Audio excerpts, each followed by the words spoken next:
su programa Así es, el defensor del pueblo de la República Dominicana, donde siempre vamos a aprender de derechos humanos, de derechos fundamentales, de deberes fundamentales, de la buena administración pública y en general del Estado social y democrático de derecho que enarbola nuestra Constitución.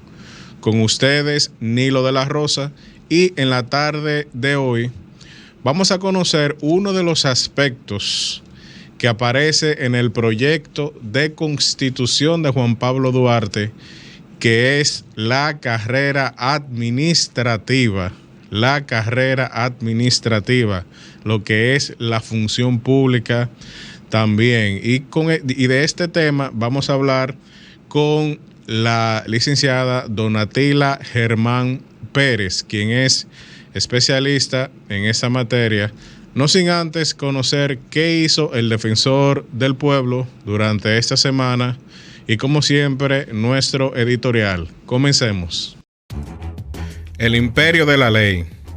La Constitución de la República establece en su artículo 3 que el gobierno de la nación es esencialmente civil, republicano, democrático y representativo, que se divide en poder legislativo, poder ejecutivo y poder judicial, que estos tres poderes son independientes en el ejercicio de sus respectivas funciones, que sus encargados son responsables y no pueden delegar sus atribuciones, las cuales son únicamente las determinadas por la Constitución y las leyes.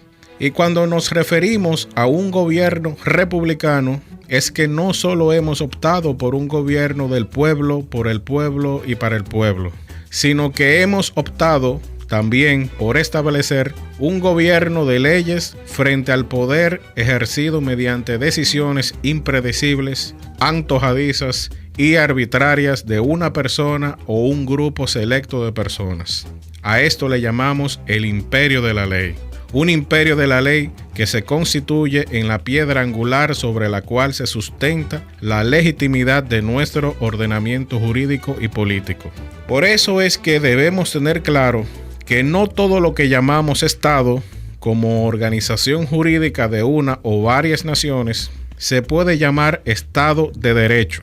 Reiteramos, no todo Estado es un Estado de Derecho. Un ordenamiento jurídico o un sistema de legalidad no autoriza hablar sin más de un Estado de Derecho.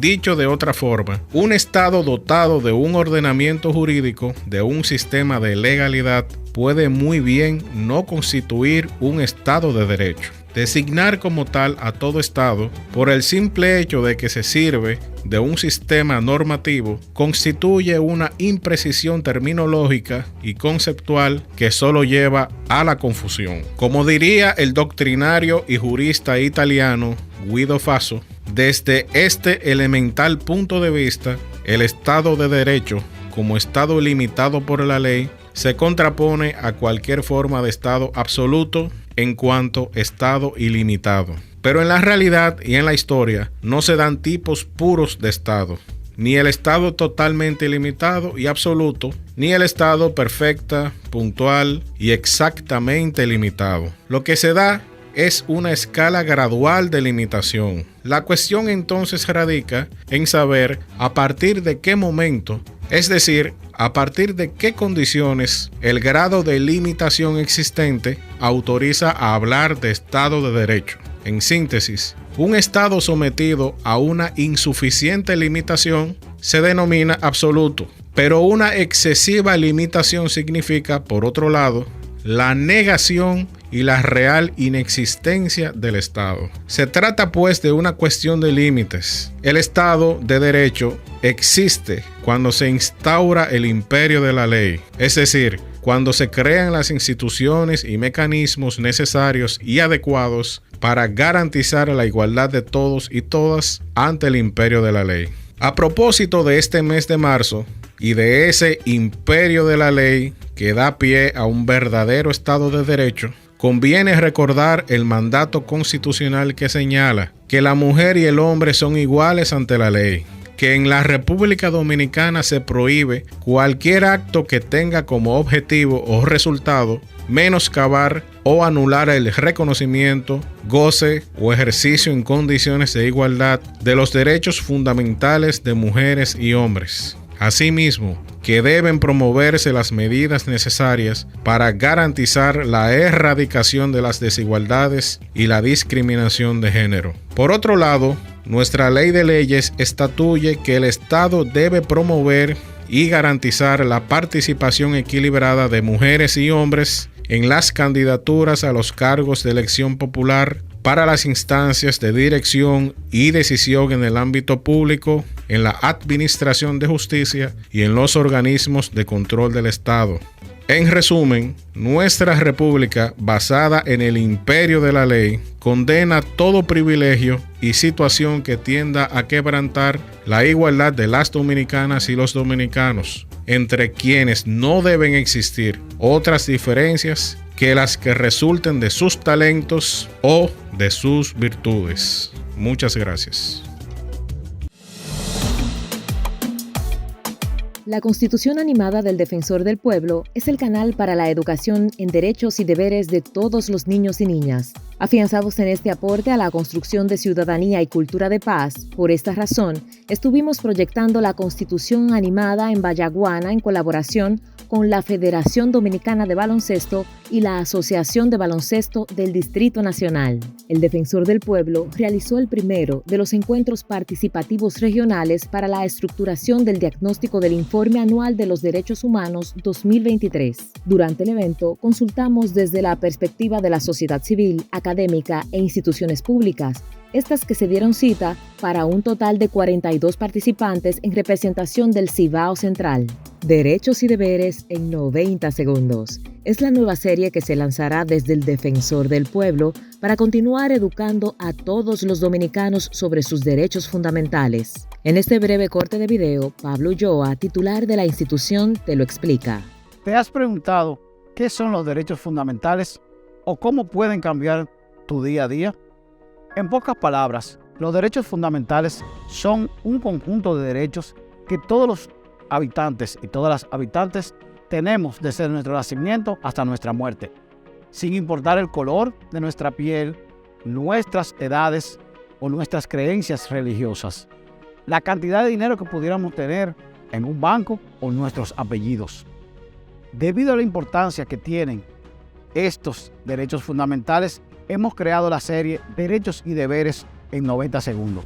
Pronto lanzaremos el primer capítulo y te pido que estés pendiente a los mismos para que disfrutes este contenido que hemos hecho con mucho criterio y disposición.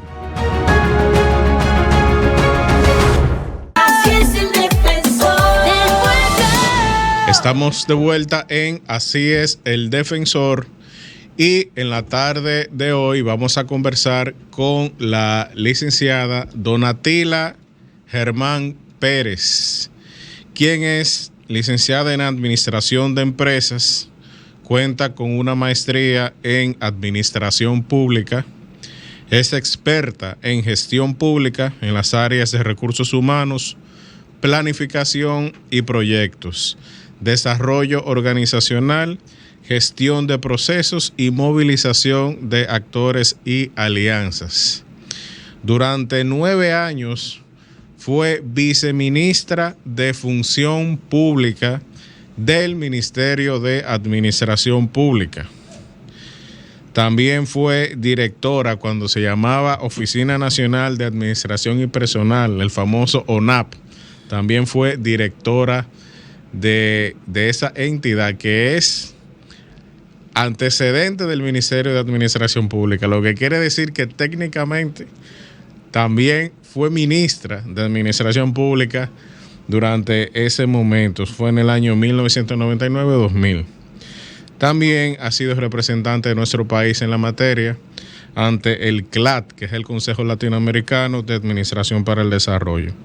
Por demás, es una consultora muy, vamos a decir, muy solicitada tanto en la administración pública como en el sector privado, organismos internacionales también, y es maestra de la Pontificia Universidad Católica Madre Maestra, de la UMPU, Nacional Pedro Enrique Sureña, de la Autónoma de Santo Domingo, UAS y de UNIBE. Tiene un amplio perfil que nosotros pudiéramos aquí, doña Donatila, pasarnos la tarde, toda su experiencia que ha tenido en esta importantísima materia que hasta Juan Pablo Duarte lo vio en el 1843 cuando comenzó a redactar el proyecto de Constitución de la República Dominicana.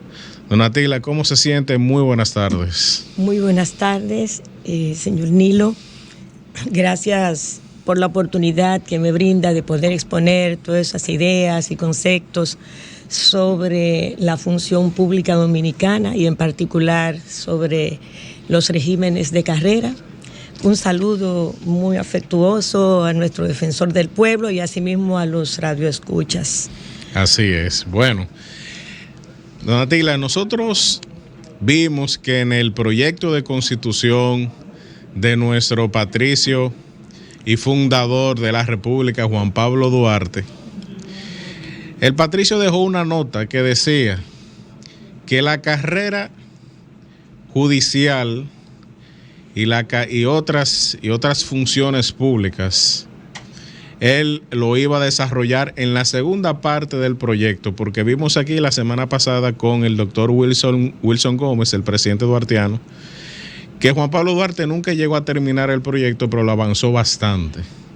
Y bueno, él dejó esa nota. Y ya él tenía, en 1843, antes de la independencia, ya él tenía ese concepto de la estabilidad, el concepto de permanencia y el concepto de que había que regular la función pública, la judicial y lo que tiene que ver con la función gubernamental.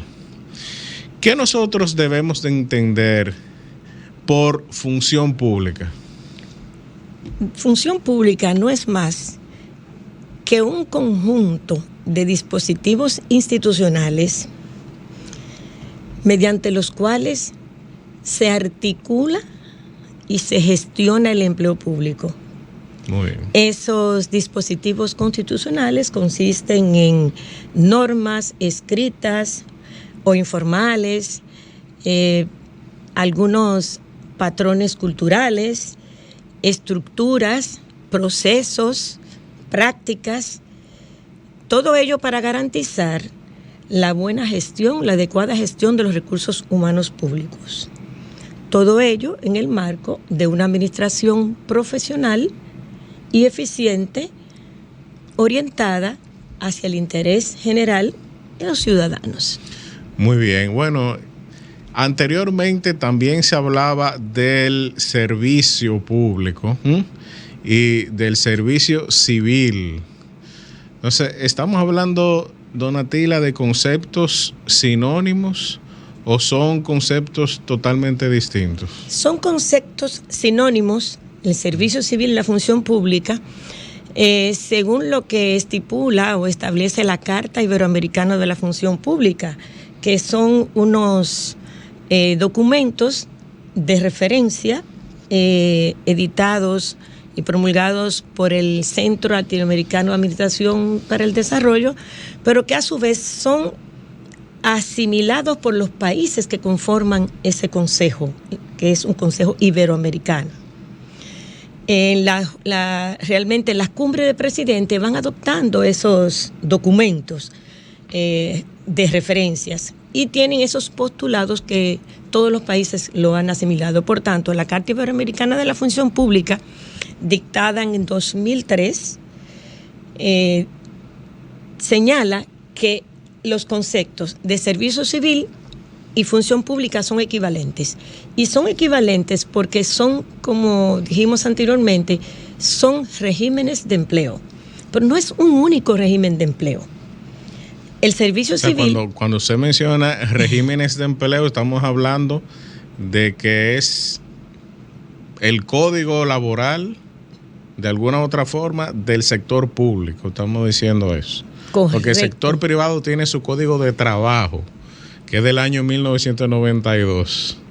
Y el sector público tiene su propia codificación laboral, que es la Ley de Función Pública, la Ley 41-08. Así es. Pero los sistemas de servicio civil y los sistemas de función pública pueden albergar diferentes formas de vincular a los servidores públicos.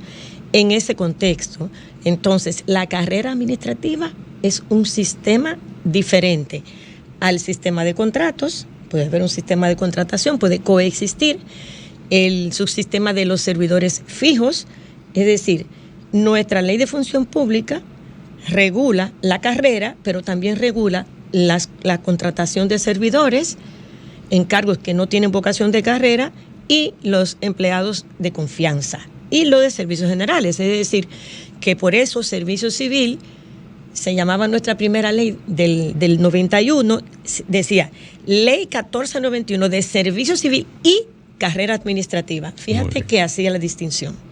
Esa que hasta el año 91 nosotros no teníamos ningún régimen jurídico laboral en el sector público. Claro que no. Nosotros estábamos viendo que la UNAP, de la cual usted fue directora, Así es una oficina que viene ya desde los años 60.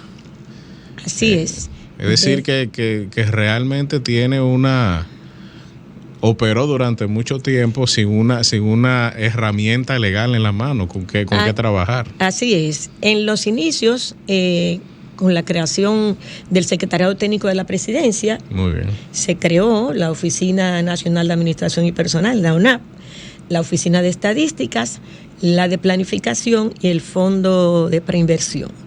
Entonces, básicamente la UNAP se dedicaba a los entrenamientos, al adiestramiento de los servidores públicos. Una lucha titánica entre mis mentores, a la cabeza del doctor Raimundo Amaro Guzmán, Teobaldo Castillo, Teobaldo Rodríguez, Víctor Melitón Rodríguez, Eliana Puy de Quiñones, los 5 que fueron a la maestría de Mayagüez en Puerto Rico, enviados por el gobierno del profesor Juan Bosch en el 63. Muy bien. Ellos vinieron a crear. Esa oficina se fundó en el gobierno de Juan Bosch. En el 1965, en el Triunvirato.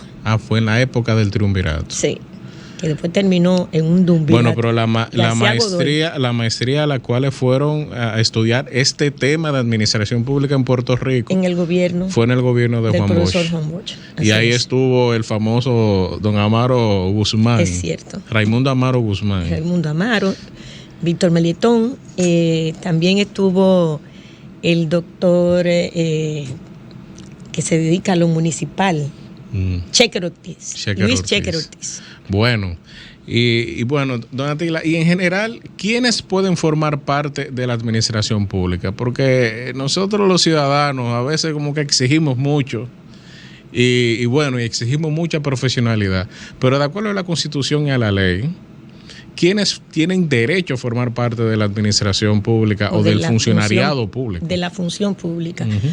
Realmente, según el alcance que señala la Ley 4108 de Función Pública, entran los entes y órganos que componen el Poder Ejecutivo. Y cuando preciso entes y órganos, es que los órganos son los ministerios, las direcciones generales, institutos, todos los centralizados, pero además aquellos entes descentralizados que no se rijan por el Código Laboral. Es decir, todos los servidores y funcionarios de los ministerios y sus dependencias, más el sector descentralizado de los municipios. Muy bien, bueno, interesantísimo tema. Vamos a una breve pausa y regresamos de inmediato. Así es el defensor del pueblo.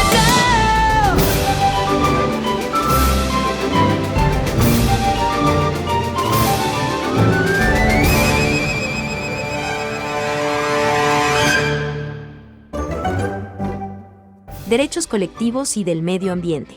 El medio ambiente está compuesto por seres vivos, como los humanos, los animales y las plantas, así como otros elementos como el suelo, el agua, el aire y los objetos físicos.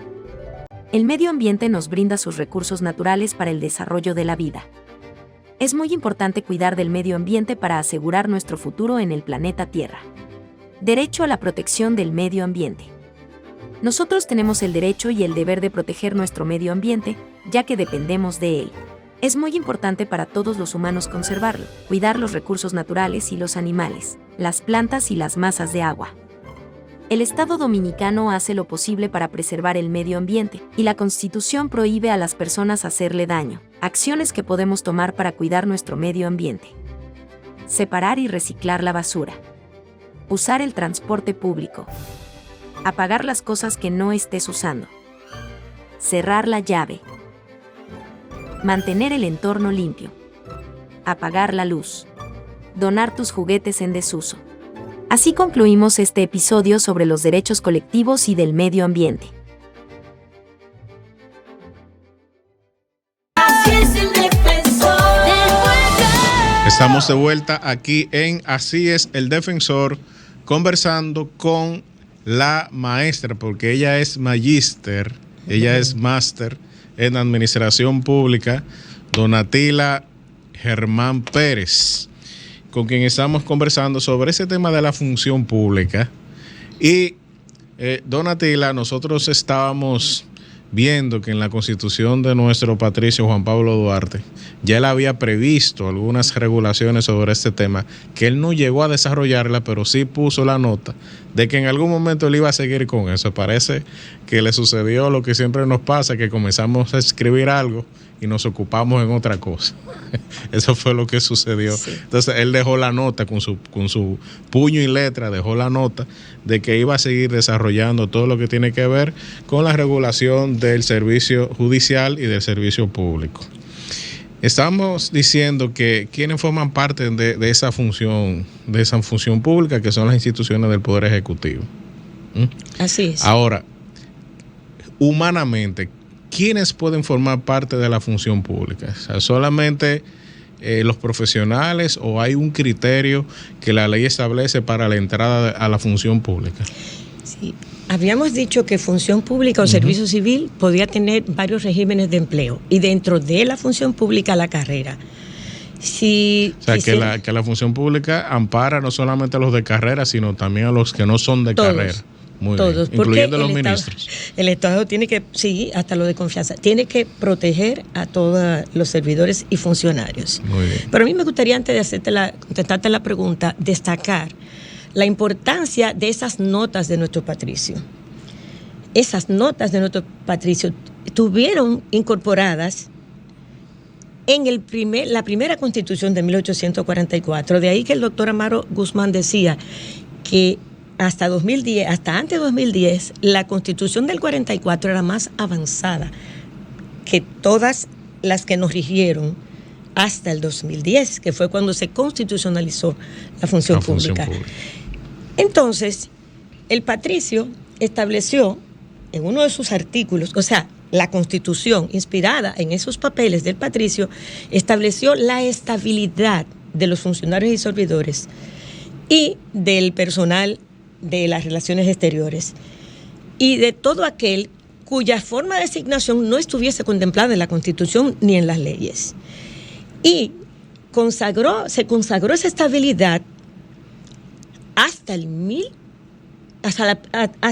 cuando sucedió la primera reforma. Es decir, lo que se establecía aquí era, inspirado en los papeles o en las notas de nuestro patricio, es que ningún servidor público podía ser desvinculado si no era por la comisión de una falta grave.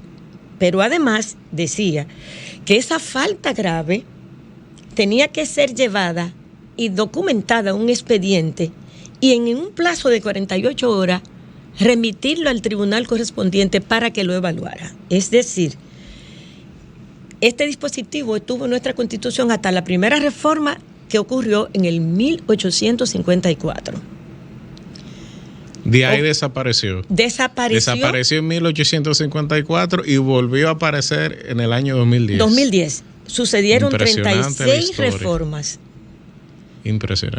Impresionante. Y eso es increíble. ¿Y a qué se debió esa dejadez o ese afán del constituyente dominicano de ocultar eso, dejarlo fuera y pasarnos, un siglo en esa situación? Eso tiene mucho que ver con nuestro desarrollo histórico. Como tú sabes, nosotros teníamos un gobernante diferente.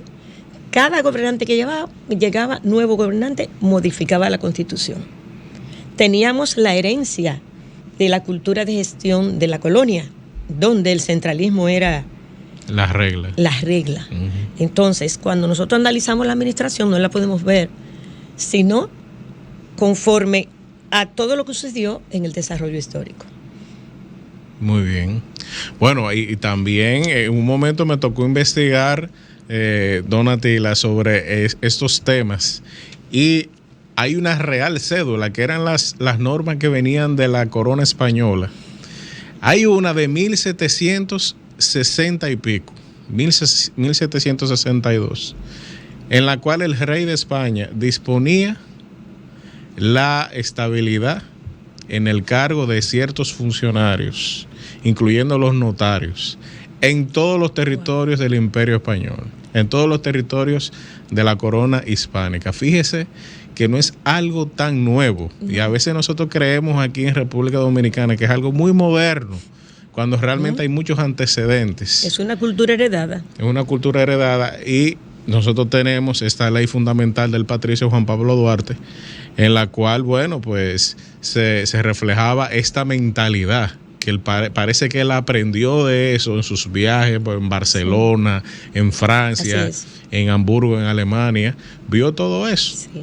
Porque es parte del desarrollo esencial de una nación, el hecho de que haya una estabilidad y que haya toda una normativa de la función pública. Por supuesto, y la estabilidad de los jueces, de los integrantes del Poder Judicial, no se consiguió hasta la década de los 90. Claro, la reforma del 94. 94. Imagínese usted. Llovió mucho. Fíjese qué adelantado estaba el patricio Juan Pablo Duarte, a propósito de que estamos cerrando el mes de la patria, con todos esos temas de su ley fundamental, porque no le llamó constitución, él le llamó ley fundamental, que era muy curiosa en algunos aspectos, era muy curiosa, pero que también respondía a lo que en esa época se hablaba. Sí. Paso a responderte la pregunta ahora. Muy bien. Pues, ¿quiénes pueden acceder a la carrera? Todo aquel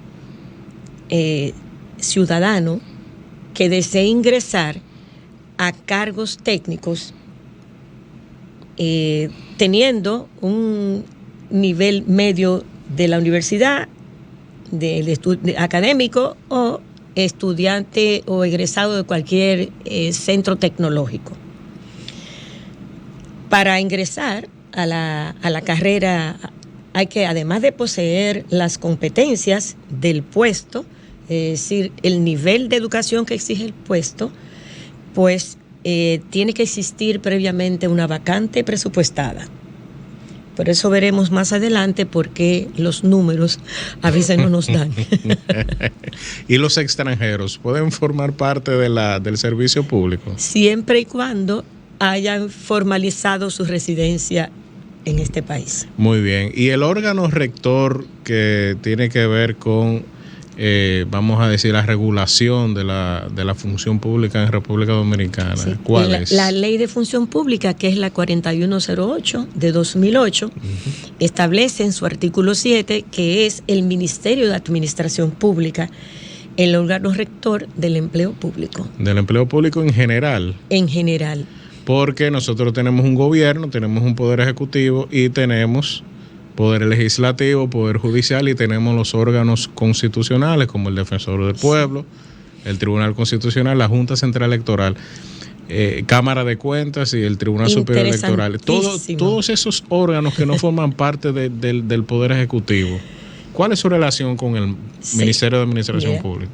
Muchas de las... Bueno, la ley es muy clara respecto a su ámbito de aplicación. Y los ayuntamientos, perdón. Sí, los ayuntamientos sí caen en el ámbito de aplicación de la 4108, es muy específica. Muy bien. Pero los demás entes constitucionales tienen su propia legislación para gestionar sus recursos humanos públicos. Eso no quiere decir que el que no la tenga pueda asimilar al menos los principios de la Ley de Función Pública.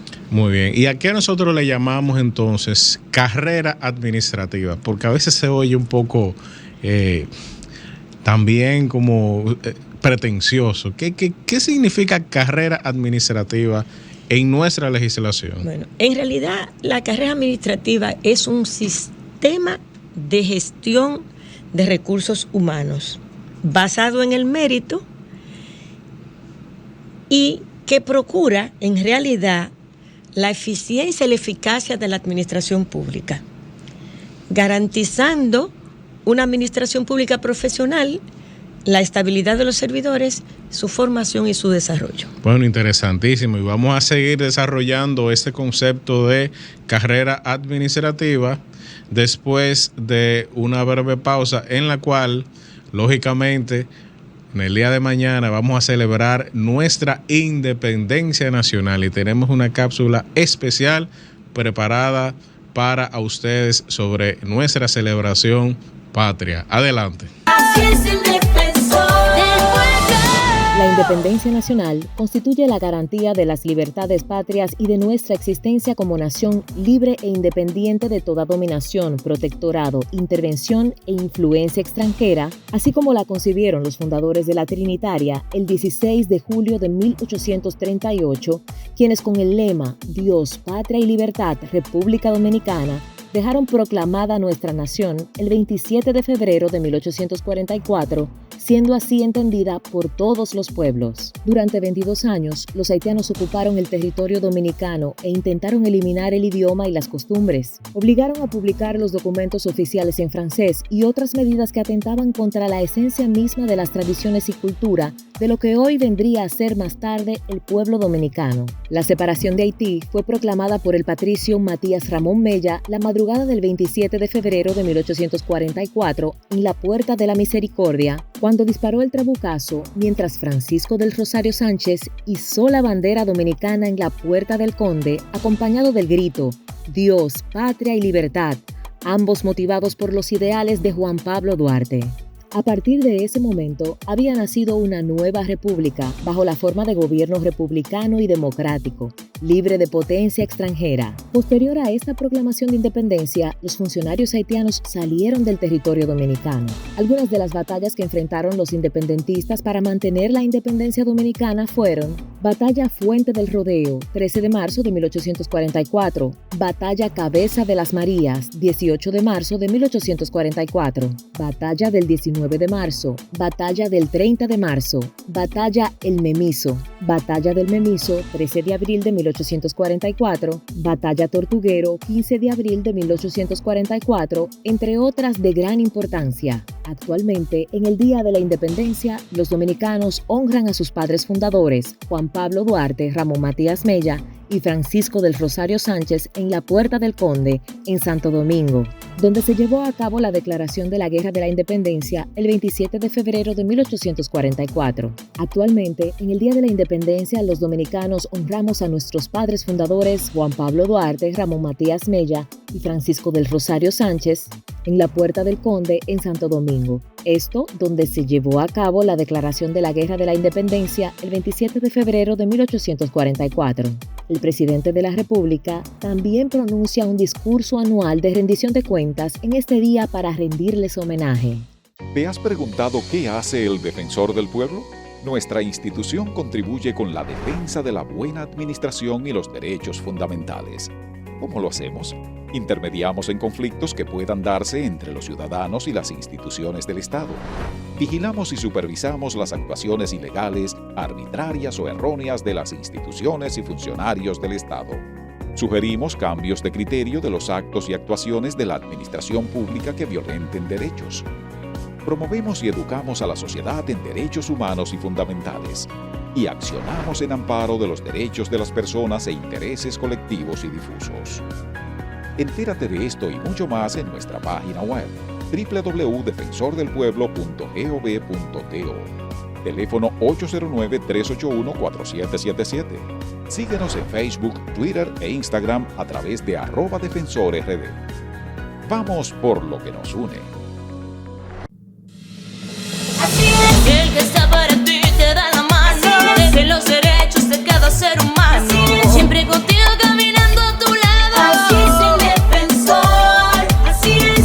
Amigo bueno y pleno. Así es. Es el defensor del pueblo. Así es. El que educa y da orientación. Así es el defensor del vuelta en Así es el Defensor, conversando con la maestra Donatila Germán Pérez, especialista en gestión pública. Y antes de irnos a la pausa, conversábamos sobre la carrera administrativa. Y como ese es un programa educativo, Donatila, usted ha mencionado en varias ocasiones, y nosotros los abogados que trabajamos con el derecho administrativo también, vemos que las áreas de recursos humanos de las instituciones públicas, la ley 4108 y sus reglamentos de aplicación mencionan mucho la palabra sistema. ¿Qué significa la palabra sistema en este ámbito? Porque en otro ámbito pudiera significar otra cosa. En el ámbito de la gestión pública y de la gestión de los recursos humanos públicos, ¿a qué le llamamos sistema específicamente? Bueno, hablamos de sistemas refiriéndonos a un conjunto de partes ordenadas, enlazadas, que interactúan entre sí y que su efectividad en esa articulación determina el éxito o el resultado de lo que se propone. Por ejemplo, al decir nosotros que hay un sistema, que la carrera es un sistema de recursos humanos, ese sistema está compuesto por los subsistemas de gestión.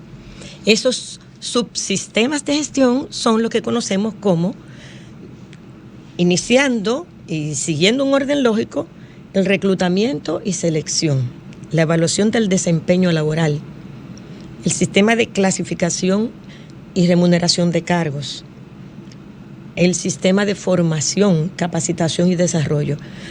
Por tanto, si nosotros no disponemos de un sistema de clasificación que me diga los cargos que tengo y cuáles tienen vocación de carrera, no los puedo reclutar. Una vez recluto, tengo que aplicar una serie de normas que me garanticen que el personal que ingresa cumple con los requisitos del puesto. Ya en pleno desarrollo en la institución, debo ser objeto de una evaluación de mi desempeño para saber si realmente puedo permanecer en la institución y si estoy dando los resultados que mi puesto me pide. Y luego, el sistema de remuneraciones pues establece también la parte de los incentivos, que son compensaciones según mi trabajo, según mi trayectoria y la manera como desempeño mi trabajo, si lo hago con excelencia y si no lo hago con excelencia. O sea, si esos subsistemas no se articulan sobre la base de ese relacionamiento que da la teoría clásica de los sistemas, entonces no pudiéramos tener carrera. De hecho, no se puede implementar carrera donde esos subsistemas de gestión que mencioné no están ya desarrollados. Muy bien, y cuando se habla de bonificación, de bono, en el sector público se debe de entender otra cosa al sector privado, porque en el sector privado la bonificación se hace en base a los beneficios de la empresa. Es decir, ese premio, vamos a decir, que se hace a los empleados de una empresa, bueno, se hace en base a los objetivos logrados económicos de la empresa. Pero en el Estado no tenemos, hay empresas estatales, vamos a decirlo así, pero no, un ministerio, por ejemplo, no tiene esa visión de logros económicos, sino de logros legales, de logros constitucionales, que es lo que la ley y la Constitución dice que debe de hacer. ¿Cómo se hace? ¿Cómo se calcula esa bonificación en el sector público? La ley 1491 establecía que los primeros órganos de la administración pública donde debió iniciar la carrera, y así fue, en el sector de las finanzas públicas. En la medida que nosotros incrementamos las recaudaciones, tenemos mayor presupuesto. Entonces, los recursos para poder incentivar y retribuir a los servidores públicos, pues se desprenden necesariamente del presupuesto. Por eso, el proceso de gestión presupuestaria tiene una partecita que se llama planificación de recursos humanos. Es un subsistema que se me olvidó mencionar, pero son de los más nuevos. En esta planificación de recursos humanos hay que hacer la proyección de esos incentivos. Y en esa proyección de esos incentivos, obviamente que irá las bonificaciones que el servidor, por su excelente desempeño y resultados, deberá recibir. Es decir, los incentivos y las bonificaciones a los servidores, primero, no son exclusivos de carrera, son exclusivos de todos los servidores públicos que tengan un desempeño sobresaliente, porque te pone una nota. Muy bien. Si usted se desempeña de manera mediocre, usted no tiene premio. Y lo que introduce la 4108 es un desempeño por resultados. Es decir, y ahora se agrega otro elemento que son las competencias. Es decir, que es más bien la actitud hacia el ciudadano respecto al servicio que yo doy, es la cara que yo pongo al ciudadano. Eso también se premia. Entonces, fíjate, tenemos el elemento presupuestario, tenemos el incremento de las recaudaciones y obviamente que en la pandemia no pudo hacerse eso porque todos los recursos fueron destinados. Eso siempre va a depender de la disponibilidad presupuestal del Estado Dominicano. Muy bien, y bueno, recordar que las agencias recaudadoras del Estado Dominicano básicamente son dos, que es Impuestos Internos y la Dirección General de Aduanas. Hay otras, podríamos decirlo así, que también a través de tarifas, tasas, también recaudan para el Estado Dominicano. Por ejemplo, el Ministerio de Medio Ambiente tiene una serie de tarifas y tasas y todo eso va a un tesoro, al tesoro único, a la cuenta única del Tesoro Nacional. Y bien, Donatila, en general, tener una carrera administrativa basada en la meritocracia, basada en esa visión de la profesionalidad, ¿cuál es el beneficio que representa para un Estado y también para ese individuo que ingresa a ese sistema que usted le llama carrera administrativa? Mira, el beneficio más importante que tiene un sistema de carrera administrativa es la eficiencia y la eficacia en la administración. Y dirás, pero ¿cómo llega la eficiencia y la eficacia? Es que si yo retengo el personal idóneo, el que tiene las competencias, tanto duras como blandas, es decir, que además de tener la formación, tiene la disposición y la vocación de servir, entonces, pues hay la garantía de que mi trabajo yo lo voy a hacer de manera mucho más eficiente y el conjunto de todo eso, y que me voy a identificar con los fines institucionales. Entonces, la eficiencia y la eficacia se traduce en la calidad del servicio y en la calidez del servicio. Muchos de mis colegas dicen, es que la administración pública tiene que asimilar respecto al ciudadano, los servidores, el concepto de trato bancario. Cuando usted llega a la oficina de un banco, lo primero es que lo van a recibir. ¿En qué le podemos ayudar? Eso fue un esquema que usó uno de los bancos que yo uso. Y había un agente que desde que usted llegaba le preguntaba, lo sentaba y le brindaba un café. Uh-huh. Así es que nosotros debemos tratar a nuestros ciudadanos, que erróneamente se les llama ciudadano cliente. No, no es un ciudadano cliente. No, es un contribuyente. Es un contribuyente, es un ciudadano habiente, no se podría decir. Sí, claro. Pero si yo tengo personal motivado, personal preparado, yo soy más eficiente, no solamente con mis ciudadanos, sino también en el uso de los recursos.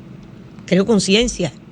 Y más ahora que el medio ambiente juega un papel fundamental y forma parte ya de las estrategias de gestión, no solamente de la administración pública, sino del empresariado y de todo, porque si no... Así es. Bueno, y a raíz de eso viene todo el tema de la digitalización de los procesos administrativos. Y bueno, vamos a una breve pausa en la cual vamos a recordar que el 25 de febrero es el Día de la Bandera Nacional. En ese mes de la patria estamos muy presentes con esos temas de nuestra nación, con esos temas de nuestra República Dominicana. Adelante.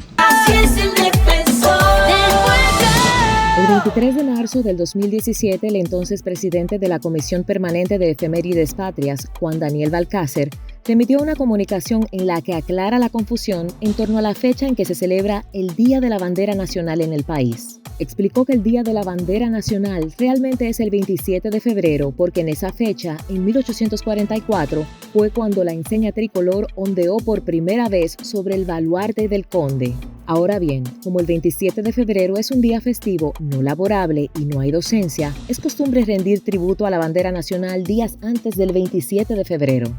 El 27 de febrero también es el Día de la Independencia y por mandato constitucional, el presidente de la República debe comparecer ante las cámaras legislativas reunidas en Asamblea Nacional, por lo que toda la atención se centra en este evento y merma recordarse el Día de la Bandera. Es por esta misma razón que diversas instituciones públicas y privadas rinden tributo a la bandera el 22 de febrero de cada año. Pasemos entonces a los antecedentes de nuestra hermosa bandera tricolor. El diseño de la bandera dominicana fue concebido por Juan Pablo Duarte, mientras que María Concepción Bona y María Trinidad Sánchez materializaron la idea del patricio confeccionando la primera bandera dominicana. La bandera de la República Dominicana es el mayor símbolo que representa al país y que junto con el escudo y el himno nacional tiene la categoría de símbolo patrio. Según la Constitución, el artículo 31 y 32 tiene una cruz en el centro que extiende hacia las extremidades y divide la bandera en 4 rectángulos. Los de arriba son azul en el lado del asta y el rojo, y los de abajo son rojo en el lado del asta y el azul. En el centro de la cruz va colocado el escudo de armas de la República Dominicana. La primera distribución de esos colores fue hecha por Juan Pablo Duarte, quien concibió el diseño original y el día 16 de julio de 1838 obtuvo la aprobación de los trinitarios para la confección de la misma. El simbolismo de los colores se lo debemos también a Duarte, quien lo describió de la siguiente forma. Azul ultramar representa el cielo que cubre la patria, que Dios protege la nación dominicana y los ideales del progreso de los dominicanos. Rojo vermellón representa la sangre derramada por los patriotas en las batallas para conseguir la independencia nacional. Y el blanco representa la paz y unión entre todos los dominicanos. Algunos datos interesantes que podemos resaltar sobre el debido uso de la bandera dominicana actualmente es que la bandera nacional se alzará diariamente desde la salida hasta la puesta del sol en los días laborables en todas las instituciones del gobierno central, organismos descentralizados estatales, así como las oficinas municipales, judiciales y demás dependencias del Estado. Esto contemplado en el artículo 3 de la Ley 360. Además, en las fortalezas, destacamentos, cuarteles y locales de las Fuerzas Armadas y la Policía Nacional se enarbolará de acuerdo con los reglamentos militares y policiales dictados por el Poder Ejecutivo. Así es el defensor del pueblo. Estamos de vuelta en Así es el Defensor, conversando con la maestra Donatila Germán Pérez, quien es especialista en gestión pública, y hablábamos de los principales beneficios de lo que llamamos carrera administrativa, tanto para el Estado como para el individuo que ingresa, ese profesional que ingresa a ese sistema. Donatila. Mira, la carrera también ayuda en la mitigación de la corrupción. Cuando una institución cuenta con un director de administración y finanzas, con un consultor jurídico, con un jefe de recursos humanos que tenga la estabilidad en el puesto, que esté bien pagado, que esté motivado, no va a perder su empleo, no va a violar el régimen ético y disciplinario que establece la ley porque alguien le esté tentando con una acción incorrecta. Entonces, bueno, no lo va a hacer o en principio no debería de hacerlo porque hay sus casos. sí,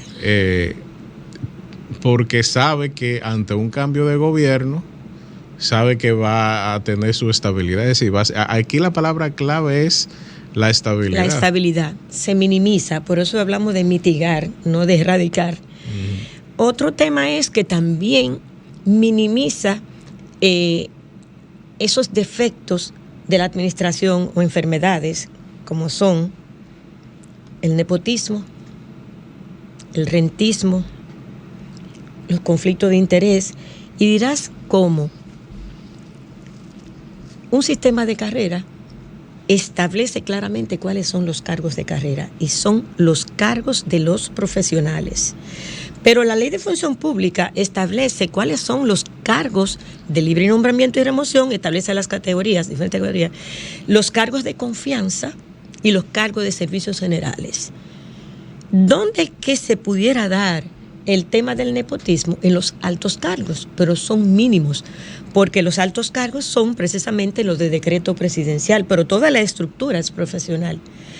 Y le confiere cargos de confianza que son mínimos, es decir, los de confianza son un asesor en particular, 1 o 2, especializado en la materia, su secretaria, su chofer y ya. Es decir, los cargos de confianza son mínimos. El grueso de cargos de la administración son cargos profesionales, los cargos profesionales, de técnicos a profesionales.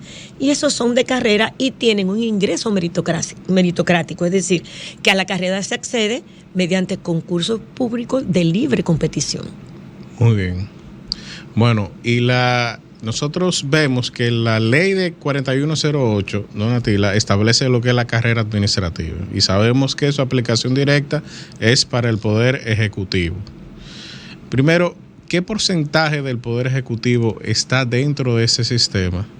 Y segundo, ¿qué hay para las otras instituciones del Estado que no pertenecen al Poder Ejecutivo? Es decir, ¿tienen sistemas propios de carrera? Así es.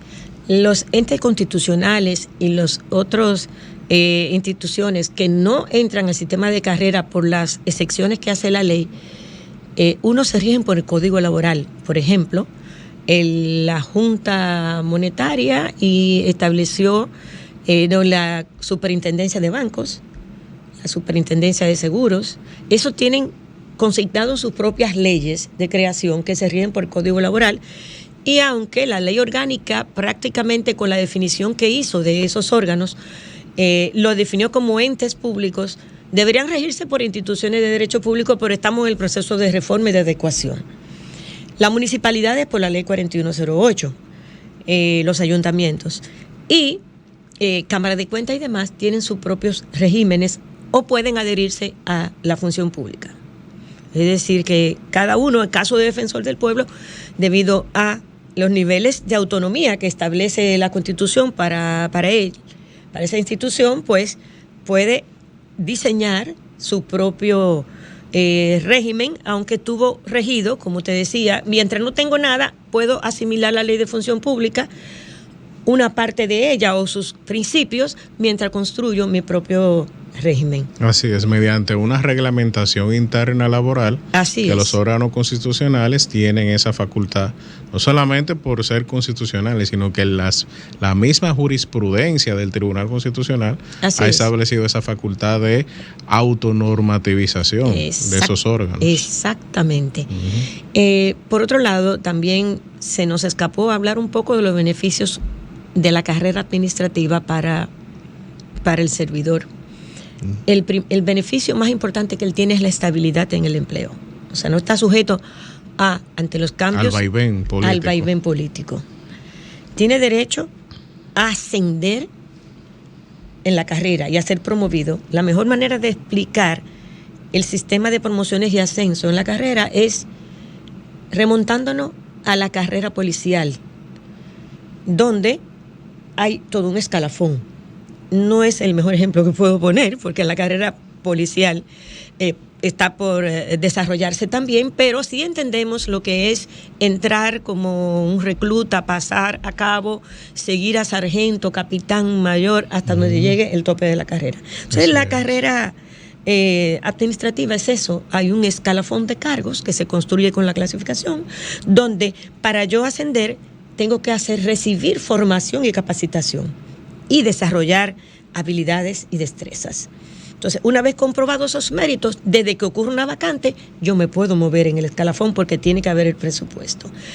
Un beneficio importante también es que tiene derecho y acceso a los recursos cuando entiende que sus derechos han sido vulnerados, tanto administrativos como jurisdiccionales.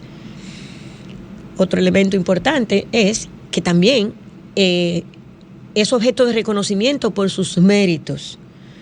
Reconocimientos que pueden ser metálicos o simplemente y no metálicos.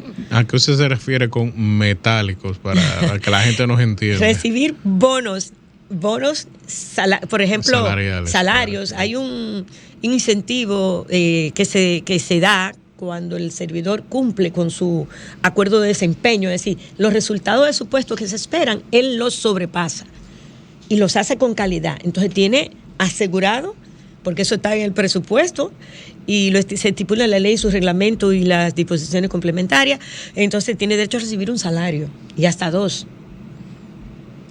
Entonces, eso es un metálico, pero también puede ser que te pago un viaje para ti y tu familia, dependiendo de la disponibilidad y posibilidades presupuestarias y del esquema de incentivo que haya adoptado la institución. En el caso de órganos especiales puede ser más amplia esa gama, aunque siempre está el referente de la Ley de Función Pública. Entonces también hay unos incentivos que son globales. Por ejemplo, por el logro de metas globales, incentivo de equipos, incentivo por innovación, que también puede ganarse un salario adicional o una parte de él. En realidad, el servidor de carrera, si se entrega a la administración, si su trayectoria la desempeña con excelencia, realmente es un buen lugar para hacer su carrera profesional. Y ya para finalizar, y coincidencialmente también es el tema de la finalización de la vida profesional, que no necesariamente es la vida, pero sí de la vida profesional, que es un tema que a muchas personas les preocupa, que es el tema de la pensión. Es decir, en España, en Francia, en Estados Unidos, eso está muy bien regulado para el funcionario público. ¿Ese tema de carrera no prevé también la parte de la pensión del funcionario público? No la prevé. Realmente, la ley 4108 tiene 15 años y no ha cumplido, lo está por cumplir. Y ante esta dinámica de cambios en las tendencias de gestión, pasando ya por todo lo que nos dejó, la enseñanza que nos dejó la pandemia, ya es hora de que se revise. De hecho, creo que el Ministerio de Administración Pública ha depositado un proyecto para ver si se puede regular el retiro bonificado del servidor de carrera, porque no lo contempla. Ya en materia de pensiones son otros los órganos rectores. Está el Ministerio de Hacienda con su dirección de pensiones. Está la Ley de Seguridad Social, que plantea ya no el sistema de reparto, sino un complejo sistema de retiro con las AFP. Y todo eso está por reformarse. Muy bien, y bueno, qué interesantísimo tema hemos desarrollado con nuestra invitada, la maestra Donatila Germán Pérez, especialista en gestión pública. Prometemos traerla nuevamente para seguir hablando de todos estos asuntos que tienen que ver con los recursos humanos en la administración pública, que al final son el Estado. Así es. El Estado es, en el fondo, los recursos humanos, los seres humanos que están laborando en él. Y bueno, hemos llegado al final de nuestro programa, no sin antes recordar que mañana celebramos un aniversario más de nuestra independencia nacional, sucedida el 27 de febrero del año 1844, o iniciada en esa fecha, porque fue todo un proceso de muchos años de guerra, de batallas, de toda una construcción de una patria en base al trabajo, en base a la sangre también, y en base a unos ideales puros de nuestro patricio Juan Pablo Duarte y todos sus correligionarios, es decir, los trinitarios. Les deseamos una feliz tarde y un resto de la semana sumamente dichoso, sumamente provechoso, y nos vemos en otra ocasión. Hasta entonces. El que está para ti te da la mano, de los derechos de cada ser humano, siempre contigo caminando a tu lado. Así es el defensor, así es, amigo bueno y pleno, así es el defensor del pueblo, así es el que educa y da orientación, así es el defensor del pueblo. Si no pudiste sintonizar sintonizar Así es el Defensor en vivo los domingos por Sol 106.5 FM, te invitamos a que visites nuestro canal de YouTube Defensor del Pueblo. Cada lunes subimos nuestro programa radial al canal del Defensor del Pueblo. No te lo pierdas, suscríbete, activa la campanita, dale me gusta y comparte.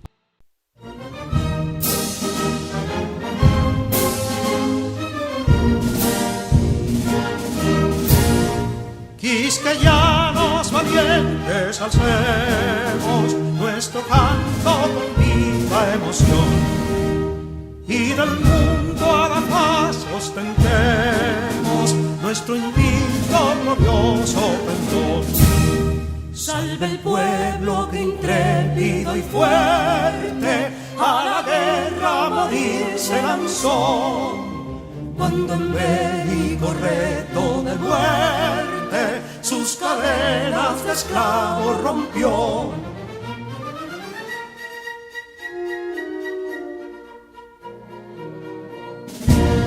Ningún pueblo ser libre merece si es esclavo, indolente y servil. Si en su pecho la llama no crece, el templo el heroísmo viril. Mas Quisqueya la incógnita y brava, siempre altiva la frente alzará, que si fuere 1000 veces esclava, otras tantas ser libres habrá. Que si Dona y Ardid la expusieron de un intruso señor al desdén, las carreras Belén campos fueron que cubiertos de gloria se ven, que en la cima del heroico baluarte de los libres el verbo encarnó, donde el genio de Sánchez y Duarte a ser libre o morir enseñó.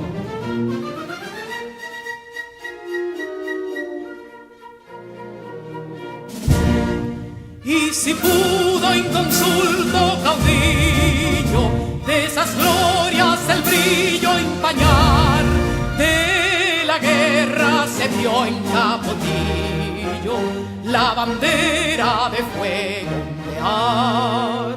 Y el incendio que atónito deja de Castilla al soberbio león, de las playas gloriosas le aleja, donde flota el cruzado pendón. Compatriotas, mostremos erguida nuestra frente orgullosos de hoy más, que Quisqueya será destruida, pero sierva de nuevo jamás. Que santuario de amor cada pecho, donde la patria se siente vivir, y es su escudo invencible el derecho, y es su lema ser libre o morir.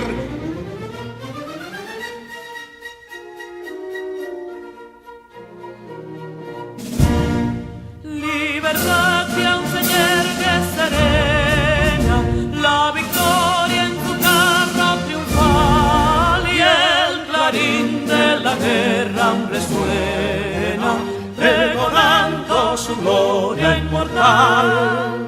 Libertad, que los ecos se agiten mientras llenos de noble ansiedad nuestros campos de gloria repiten.